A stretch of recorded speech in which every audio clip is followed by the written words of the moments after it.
First up, a man, where do I start describing him? I suppose we mostly know him for his piano playing and his shows, and we also, I feel more famously known, or secondly most famously known for footballing, I'd say. That's where I first came across you and many people around the country. But since then, podcasting, composer, it's endless, multiple live shows, etc. Kieran Quinn, it is a pleasure to have you on the sofa, or the chair as I say. How are you doing? I'm great, Brendan. Yeah, you're all good? It's great to be here with you and looking Very forward welcome. to the chat. There you go, and you didn't leave your phone on now like previous guests. My phone, would you believe it, is in the car. Oh, real safe, real safe. Yeah. Well, look, I mean, I mentioned there, you've been involved in so many projects of all different kinds. Like, you've definitely lived a life less ordinary so far.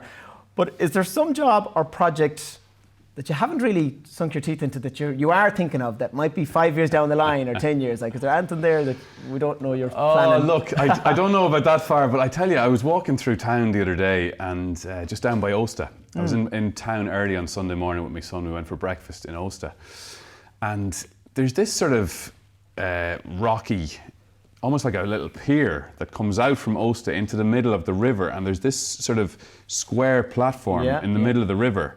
And a baby grand piano would fit just beautifully on that platform. A friend of mine, a fellow who's involved in the team nights for years, Emmanuel McCormick, made this suggestion to me years ago, and I was only in town the other day and I saw it. And I said to Tom, my young fella, I said, what do you think? Put a piano out there, wire it up, you know, the wires could go all the way back. Wires and a water, anyways, keep going. No, but you've got the pier, the little pier to go back. The one thing would be you'd have to close off the bridge and put a crane on the bridge and hoist the piano down from the crane onto the platform. It could be amazing visually. Yeah. Anyway. So that's the crazy project that you're thinking of. That's the crazy project. So floating on water playing the piano. If you got the tide just right, wouldn't it look spectacular? Something like that, Brendan, yeah. Okay, so you heard it here first. That's his next big project. Yeah. And like, what gives you the biggest buzz? Or I suppose what gave you? What was it? Your sporting days? Was it your live performance? You know, what is it you find give you the biggest highs? Well, I suppose, look, I'm very lucky because many sportsmen retire and find it hard because they can't find the buzz that they had during their sporting career. Nuke in their life, Exactly. So thankfully I sort of transitioned pretty much straight into music and realised fairly quickly, geez, there's a great buzz to be got off this too. Oh, good, okay. Do you know? So, look, Brendan, I've been lucky, as I say, that way. Last weekend, for example, we were in the Model. We had 2 teenage team nights on Friday and Saturday. It was our first ones back there for almost 2 years. There was one girl sang, and her father wasn't meant to see the show, but he eventually got there.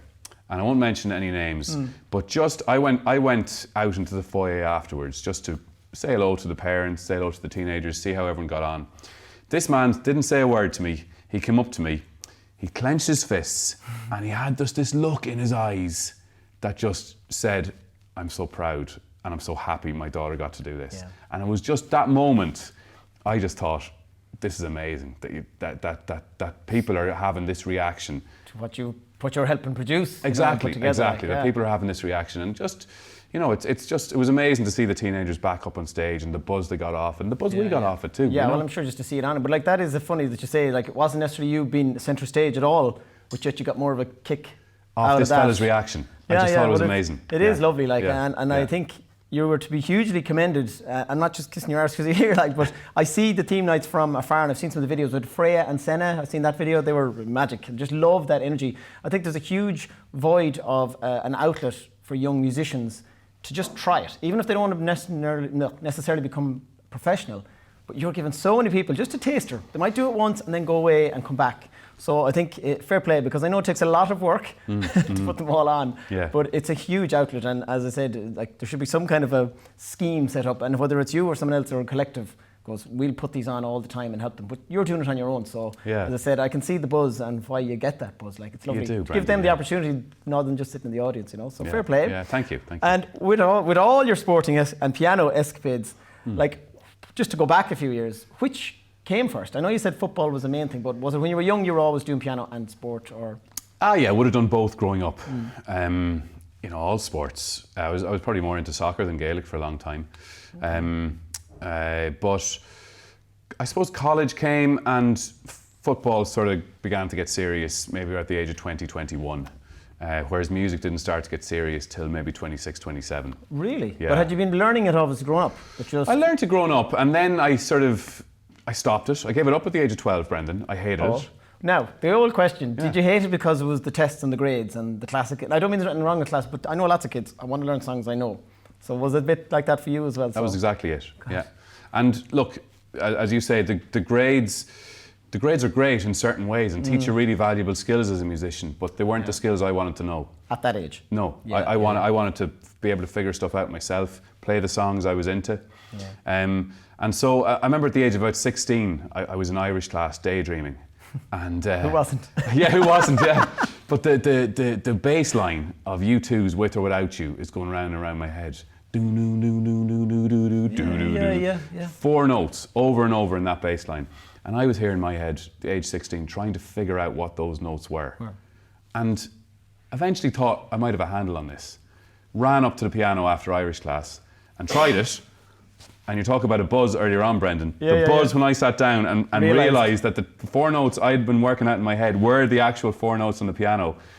That was a real game changer for me. Yeah, because you got this confidence and trust in going, if I just keep doing this, I can learn an awful lot by myself and have a great ear for it. Like, so the natural ear is a great thing to have, obviously, in music. So exactly. I can imagine the buzz. Yes, I have that little gift. Like, you know? And that's the thing. It is a gift, but it can also be learned.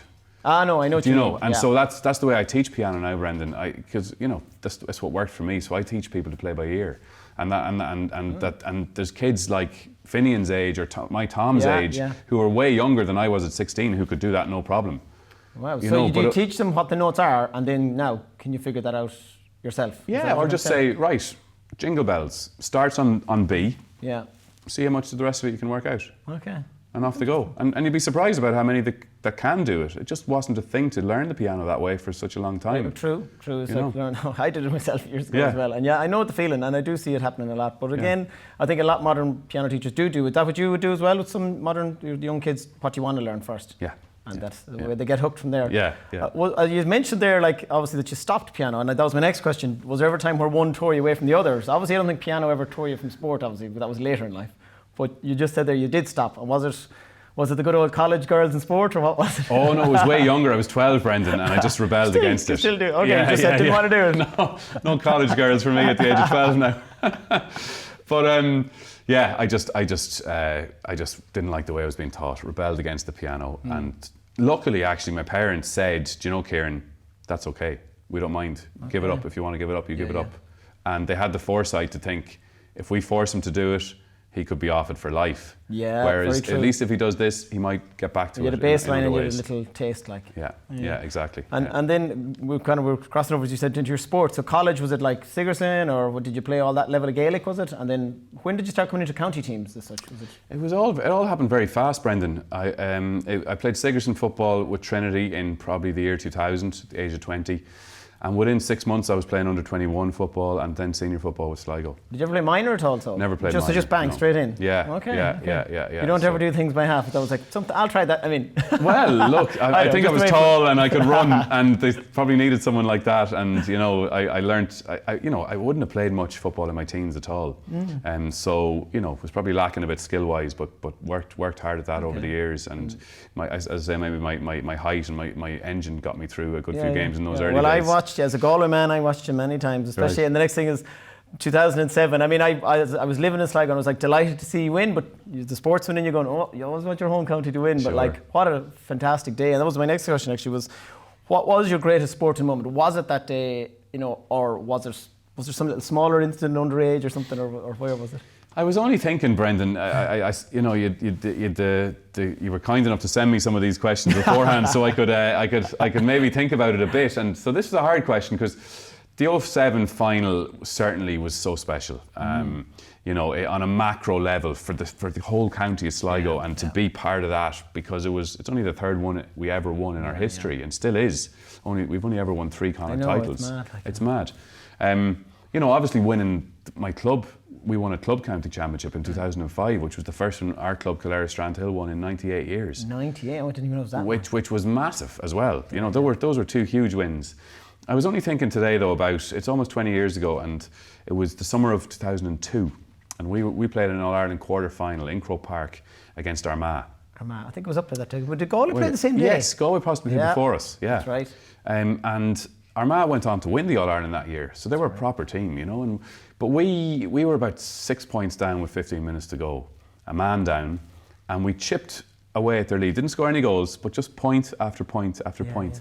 And the crowd, like those roars from the crowd in Croke Park, because Galway were supporting us, and everyone, bar the Armagh crowd, were all supporting us and loving what we were doing.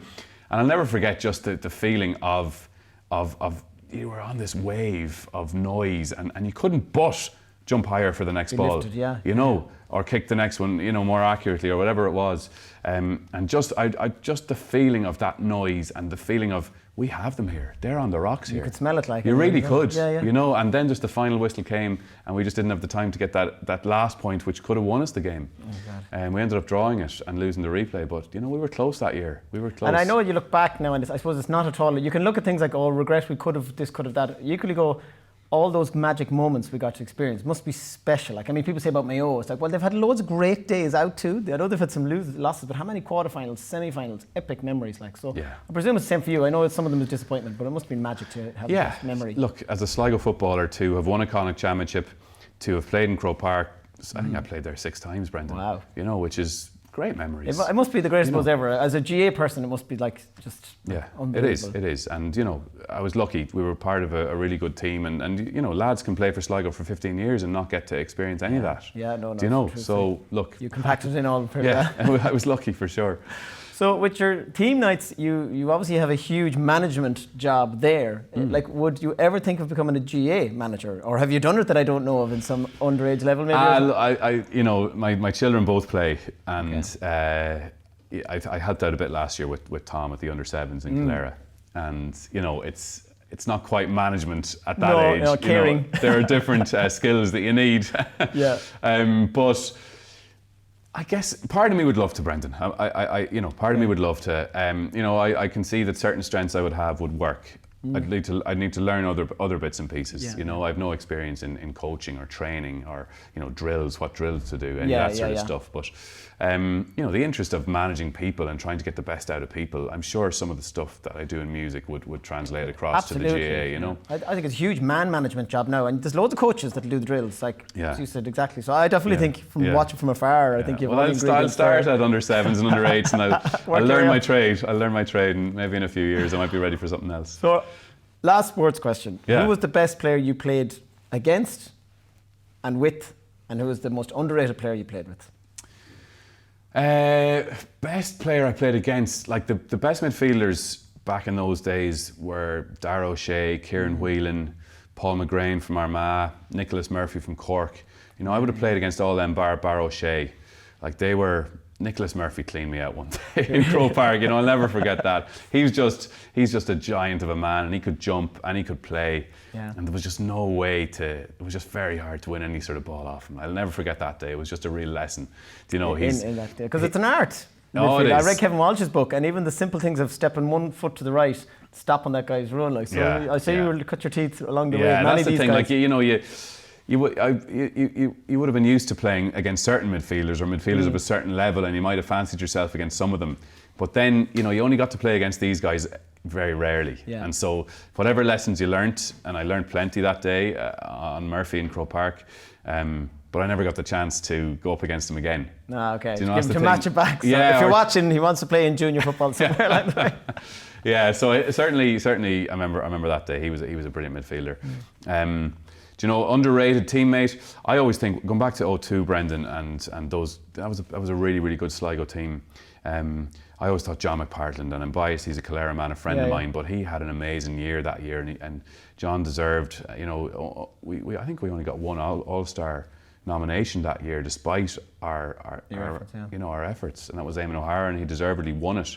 But there was 2 or 3 other lads, including John, who deserved at least a nomination.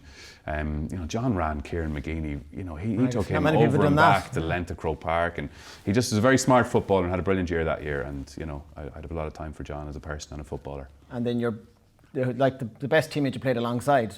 Is it the obvious O'Hara, or is there? I suppose there's always hidden gems that not everyone sees. Look, there was loads. You know, O'Hara was special, and he was a leader, and he certainly, you know, his personality was all over that Sligo team. But you know, Desi Slime, Paul Taylor, they were top class forwards. Yeah, amazing forwards, and so reliable in the free taking. Yeah, oh yeah, brilliant forwards. You know, the likes of Charlie Harrison, Ross Donovan as cornerbacks that year in 07, they were the top. They were among the top cornerbacks in the country. You know.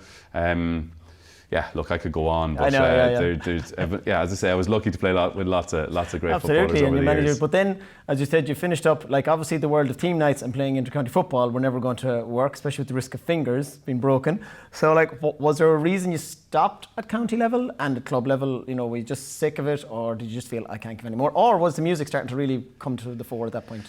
Yeah, it was probably more the music, Brendan. Do you know? Okay. I gave up county football at 28. Okay. You know, which is young enough. Yeah. I remember, and talk about an ignominious ending. I remember being taken off at half time in McHale Park against Mayo. We were like 9 or 10 points down at half time. It was one of these days, and I remember walking across to the subs bench after being taken off and just thinking, this is probably it. You know, it's not the best way to finish, but I think I'm finished. Do you know, I remember feeling at that moment. I gave up club football at 31, which again, there was probably a few more years left in me.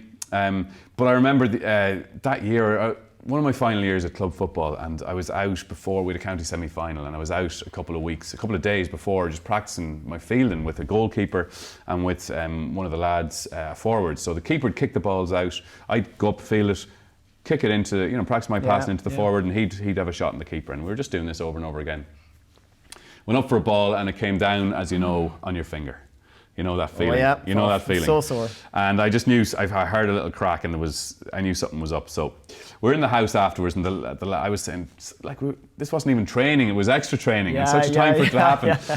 So the lads called up a couple of hours later with a cigar case, right? And they said, right, what if you put the cigar case over the finger? Oh my God. And then put the bandage over the cigar case? Would you play? You know, it'll keep the finger straight. It means you won't do any long-term damage. And I just laughed and said, lads, I appreciate your efforts, but I just got to look after it. Oh my God, well, that is the best splint I've ever heard of. Yeah, I can never forget the boys arriving up with a cigar Surely case. There was more medical device around. Yeah. Oh, this was the job. Oh but you speak about your fingers, obviously they're a huge asset. Do you have them insured? You know, would you insure them? They're obviously actually, around then I did look into it. Okay. Around it, because I would have loved to have kept playing football, and I thought, you know, if I can make it work, I will, but it just didn't work financially.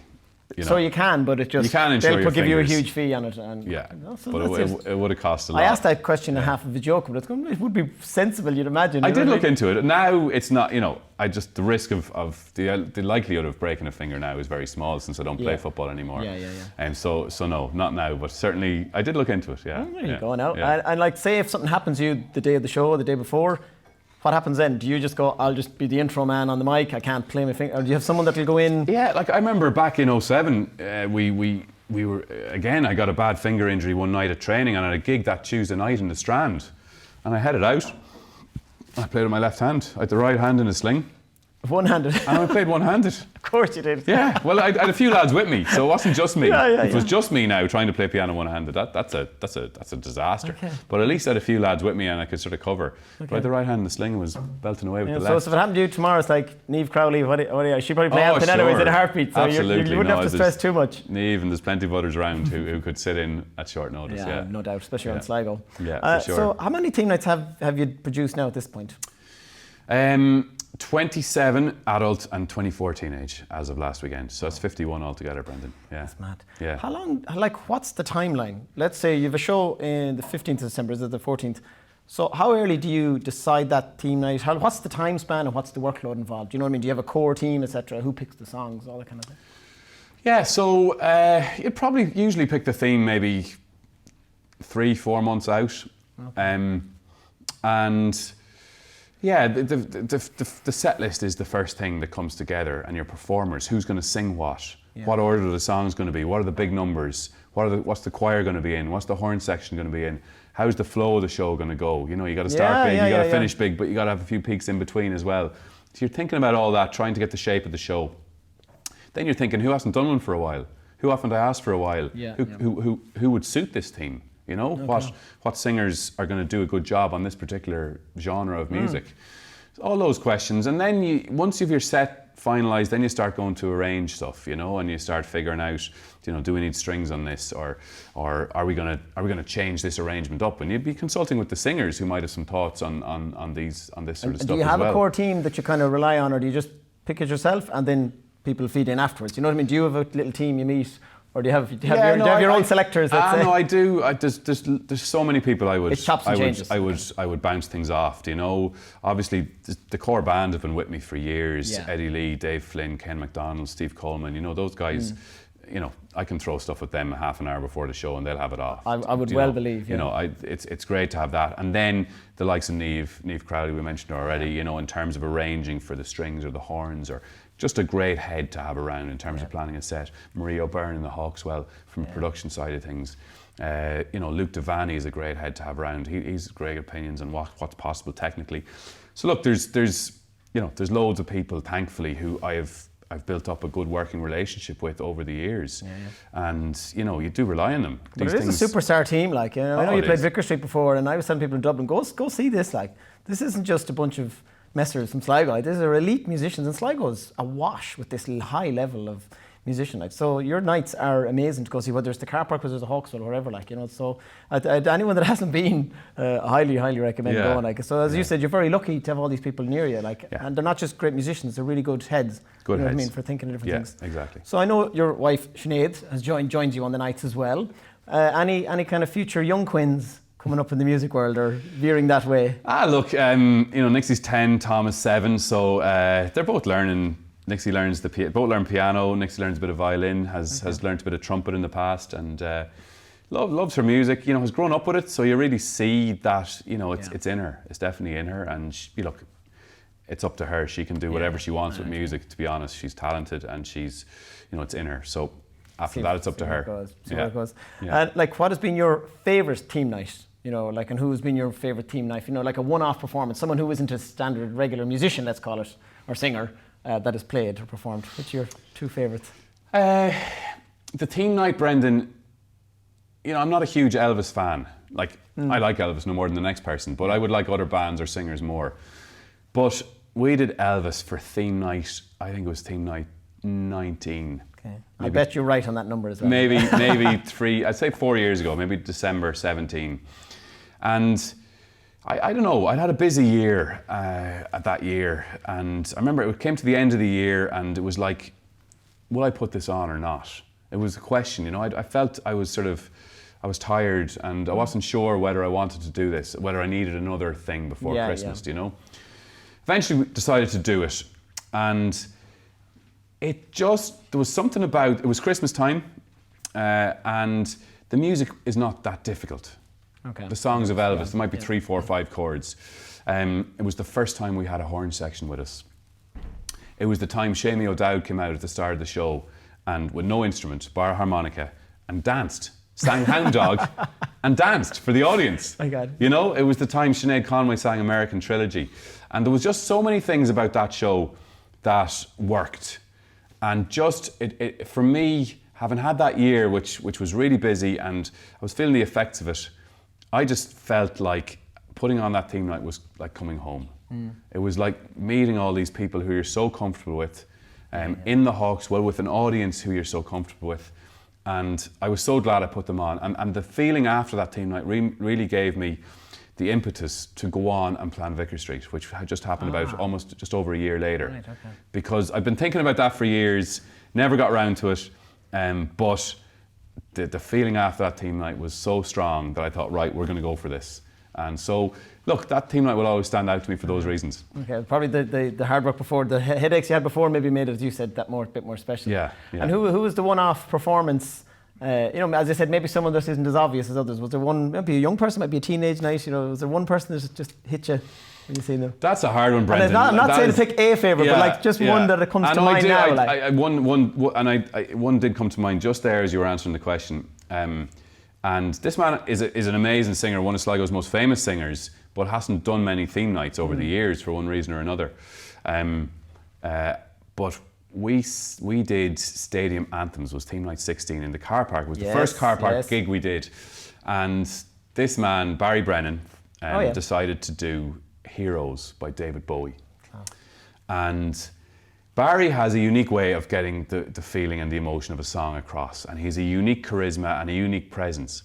And that night, which for me, the first time playing in front of a massive, big 4,000 outdoor crowd, it was a nerve-wracking night.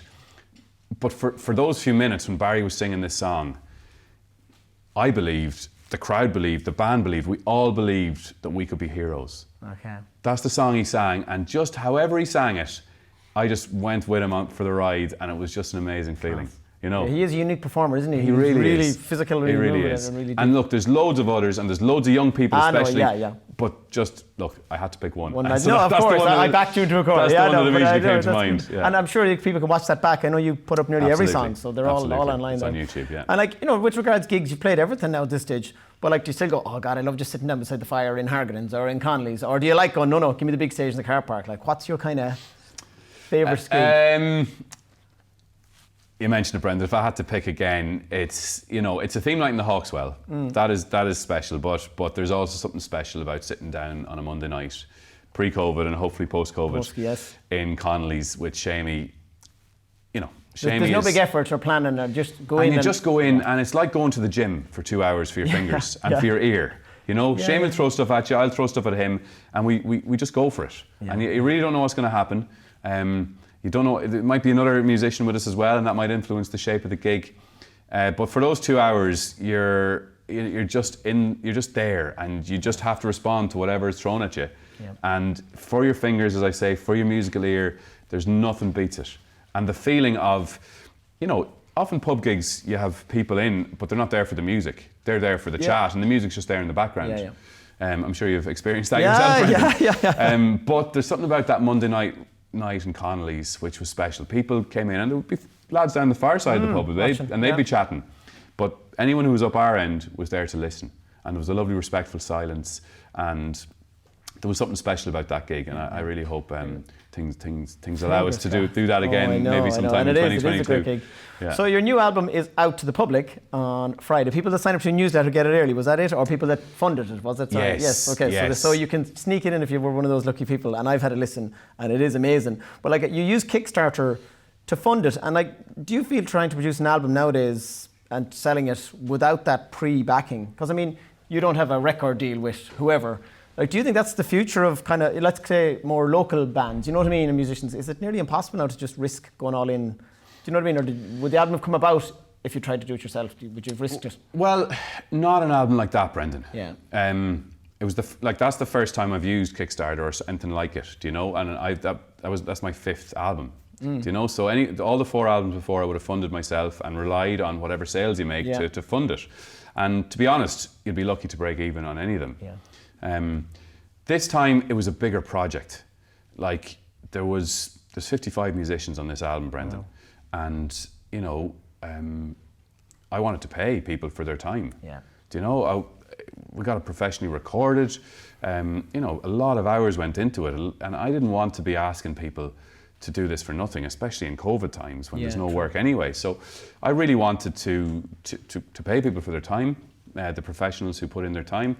And I knew that if I was relying, in a COVID world where gigs are uncertain, if I was relying on sales of this album to fund that was just too big a risk to take. When it was this size of a project, and the numbers, the figures involved were just way bigger than they would have been for a smaller album that I would have done myself in the past. So no, I wouldn't have undertaken this project without some sort of financial security beforehand, you know. And so thankfully the people of Sligo came through big style and funded it, and all these musicians got paid work out of the project in the middle of COVID times. Yeah, you're the vehicle to get this money into these musicians' pockets. So again, you know, more than the teenage ones, you know, you're to be very much commended on that. I'm sure there's a lot of musicians and people in the recording studio and everything that are like delighted. God, thank God this came along, because we might have had anything. So fair to you. So for anyone that doesn't know the album, how would you describe it to a stranger, or what's on it, or you know? Okay, so it's called How Can I Keep From Singing, which is also one of the tracks on the album. It's the choir track with soloist Kathy Jordan, a beautiful, beautiful track. It came out really nicely. It's basically some of the highlights from the theme nights from the last 10 years. Oh, okay. We're celebrating 10 years of theme nights this Christmas, Brendan, and so I wanted to mark it with an album. so it basically was like, dipping into a sweet jar for me and saying, which sweet am I going to have? Because, there's so many great performances. But just picked a nice selection that I thought would work. It's largely new arrangements we would have done of these songs over the years. None of them are new original songs, that's the nature of theme nights. But, I'd say 3/4 of them are new arrangements. Arrangements we've put together over the years of these songs. And it features, there's just one great performer after the next on it. I could mention names, but there's too many. I had a listen, I love a bit of an upbeat song, like Jesse James is brilliant. It's really like Bruce Springsteen, Seeger Sessions kind of vibe. It's class. There's a lovely classical instrumental kind of piece, you know what I mean? There's a kind of a trad piece. There's a real mix. And you've done an arrangement of Boys of Summer. Yes. Which just, if someone said, if Adele did that, the world would be raving about it. Right. But I don't know who the singer was, because not all the names were on the little thing I was watching. But so whoever that was, it was beautiful, the arrangement. That's Emily Meads, who's 20 years old, and the vocal fabulous performance on that is unbelievable. So it really is a lovely album. And I think it would genuinely, anyone of any age would put it on and enjoy it, because it's a nice mix of types of music and then just some real quality singing and music on it. So out Friday for anyone that wants to get it. Out this Friday, it'll be available on Spotify. It'll be available to stream. But if you want a physical copy of it, contact me is the best thing. But otherwise, if you're in town browsing, it'll be in the record room. It'll be in Lieber, and it'll be available at the gigs in the Hawkswell in a couple of weeks. Which Don't worry, we'll come back to them at the very end. Now we won't make sure everyone doesn't forget anything. So 2 other little projects, and I'll just I don't want to keep you too long. So you started a blog. Why? Or where did that come from? I guess, Brendan, I've always had a thing about writing, and I've never really fancied myself as a writer. A writer of words. Yep. I just thought, how are you going to get better at writing? If it's something you want to get better at, well, why don't you try writing every day? Yeah. And what's more, publishing it every day, because it puts you on the hook a bit more. Yeah, true. Whereas if you just write for yourself, the same pressure isn't on you to try and make it good. Yeah. And so I just said, right, let's try this, and let's try writing something that maybe might mean something to somebody and publish it every day. And I did that for nearly 3 years. And it really is. There's some great little tidbits, or even this song I would listen to, check it out. So it's really good. But I love some of that. As you said, it's short a lot of the time, so it's just in and out. Yeah. And I sign up myself, I get the emails, and there's loads of great little pieces in it, or some kind of wisdom you've read about and that. So, but do you find it therapeutic? Putting it out there, and the little bit of pressure will make this good. So you enjoy that. Yeah, no, I do, and it's great for me.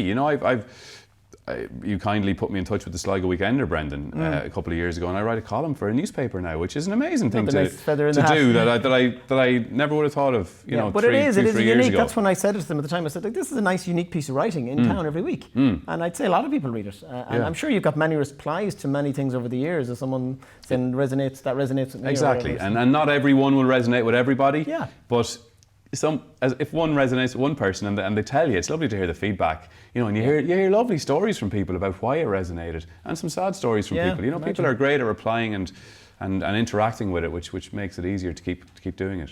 And then, so you blog and said, right, I haven't done a podcast, so you decided to start a podcast. Yes. So you're loving that? You seem to have great fun. You've a bit of a dream team again, from you've Luke with all the sound and audio and music, and obviously your own music and profile, but then Rory on camera as well. So it's a real dream team. Yeah. But you seem to have great fun. Yeah, we do. Three mates have a bit of crack, but yet it's really professionally done. And we've recently added another member, Micheál Carney, as well, who's working in radio. So it's great experience from that side of things. But it started with myself, Luke and Rory, and we worked closely together on the virtual theme nights, Brendan, which took place early in lockdown when online stuff was still happening and people still wanted to watch it. And we produced 2 virtual theme nights in 2020. And we worked closely together on those, and we got on well, worked together well, and I just thought, I want to keep working with these lads. What could we do together? And so the idea of a podcast came. I approached them and they said, yeah, let's try it. And we're still going a year or so later. Who's been your favourite guest? Was there someone you got on and was like, oh, great, I'm getting them on? Again, don't worry, you're not going to isolate I guess because it's recent, Brendan, we'd Cian Egan on recently. And, I wouldn't have known Cian really growing up. We're similar age, but wouldn't have known him well. And there was a degree of, this guy from Westlife's coming in to chat to us, There was a bit of that and a bit of nerves. But Cian Cian, I just got the impression immediately that he wanted to tell his story, especially his Sligo story. Okay. Do you know? And we got into the early days of the band, and we got into, you know, why he's back in Sligo and why he's living here now and what drew him back to the place. And he was just so honest and so engaging. I really, really enjoyed that chat. Do you know? And I mean, it's like what we're doing here. You have chats with people when you're presenting something or when you're recording something that you mightn't necessarily have with them in real life. Absolutely. This show has been nothing but that. Yeah. People I would never really sit and chat for 20 minutes or half an hour. You know Exactly. what I mean? So it's a lovely memory. Like. So exactly, to have done that with Cian and he's a lovely, nice, grounded fella, do you know, who just happens to be in a massive band and be very good at what he does. But is it, we had a lovely chat. Have you a dream guest, dead or alive? You know, biggest star you can get. Who would you love to have on? God, I would love to have. I'd love to talk to Adele actually. She's huge in the news at the minute. I admire her music. Just that someone is out there doing real music. Yes. Do you know, writing real songs? It's piano based. I love that. But you know, I don't like every song she writes. But there's something real about her, which is not always there. With some of the megastars. With some of the megastars. She's great fun if you ever see her in interviews. Like. She's a messer, like. Yeah, she's a messer, exactly. So that would add look, fun. she's in the news the minute, just came to mind. I'm sure there's loads of others. But, no, I know. But she would be, I'm sure she'd be good crack if we got her out to the studio in Grange. So, I mean, before we let you go, like with disregarding COVID and all the musical chaos that's causing, where do you see the original scene in Sligo kind of going, like post-COVID? Because I mean, when I years ago was in the music venue of Fifth and Teelan, there was loads of original acts, proper bands. I mean, you're probably a great man to know with the team nights. Is there little bands forming? Is there little solo artists coming through? You know, what are you seeing there? I am, Brendan, with sort of people in their early 20s. Do you know, people who've maybe been in the teenage team nights 2, 3, 4 years ago, and there's a huge Sligo gang in Dublin. In BIM, studying music in BIM, and there's loads of great music being written by these people and performed, and I see them on Instagram performing and writing their tunes, and so, you know, I have a feeling that's going to come back to this part of the world soon. You know, because there probably is a bit of a lack of it at the moment in Sligo in terms of original music. I've loads of plans about original music showcases, you know, now that you bring it up, and how to promote that a little bit more around the place. And hopefully we'll get to do that in 2022. But there is loads of young musicians, and young musicians especially love to write music. Yeah. You know, as you get a bit older, it's not as necessarily as big a thing, because I guess other pressures take over, and you know, it's not something you get to do, or I don't think the drive to do it is as strong when you get older. But certainly for young people in their teens and 20s, you know, they should be writing as much music as they can, and I see loads of them doing it. So I'm sure there's a good. I'd love to see it more in schools and that. Go and look at, have an hour each week where write a poem, write a song, write a story, like, because that just brings it out. And if someone goes, "Oh, I can do that," it's like, well, of course you can. Like everyone has a song in them, I always say, a poem, like, but just give them that outlet. Now, last question. Yes. If I gave you €1 million and you had to spend it on something in Sligo, what would you do with it? I'd buy that crane and hoist that grand piano onto the rocky place outside Ulster. You build a permanent stage in the middle of the river. Yeah. Oh God. I mean, I look, and Music Generation are doing great work. I always think give every child access to a musical instrument, you know, and proper tuition. And as I say, Music Generation are doing great work in Sligo that way. But there's so many children who, if exposed to this, would just get so much from it. It's so good for children, so good for teenagers. And if I had £1 million, I would just buy a load of instruments, pay a load of teachers, and just you know, create some sort of program that's going to engage children, keep them at it, and give them the opportunity to do this. And I often said this, but you know, the council or whoever, or some agency, just to fund it. And like Sligo has all the ingredients. Like there's the likes of yourself, there's the likes of Niamh Crowley with the youth orchestra, there's like Karen Gordon and the actor. There's tons of people there. It's just like, give these people funding to subsidise it for people that maybe can't. Like Karen Gordon told us a great story how when she was young she didn't have any, you know, speech and drama like that, really, like they wouldn't have afforded, like, but just there's another Karen Gordon out there, there's another Kieran Quinn or Niamh Crowley, so I think it'd be great to see that funded. So lastly, make sure everyone knows now, so album's out Friday.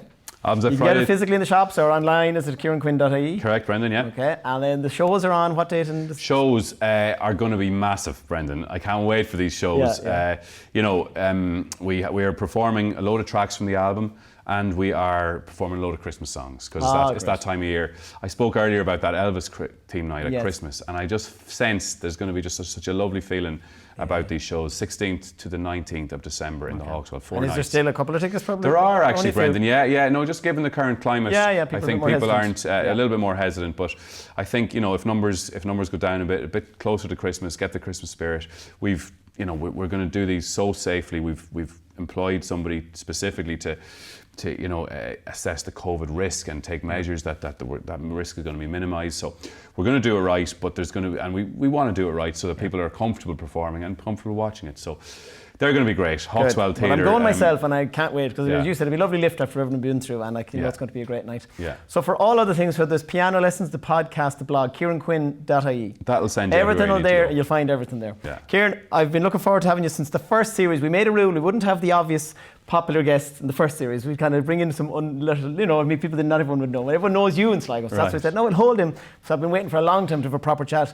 And like you with Cian Egan, it's nice to chat about stuff you wouldn't normally chat when you meet. Look at fair play and all the stuff you're doing. You're doing a lot of good work for a lot of people of all ages, and you're bringing a lot of joy and happiness to Sligo. So keep it going, and we'll see you on the 15th. I'll be in the Hawkswell to see you. Great stuff, Brendan. Thanks for having me. Not at all.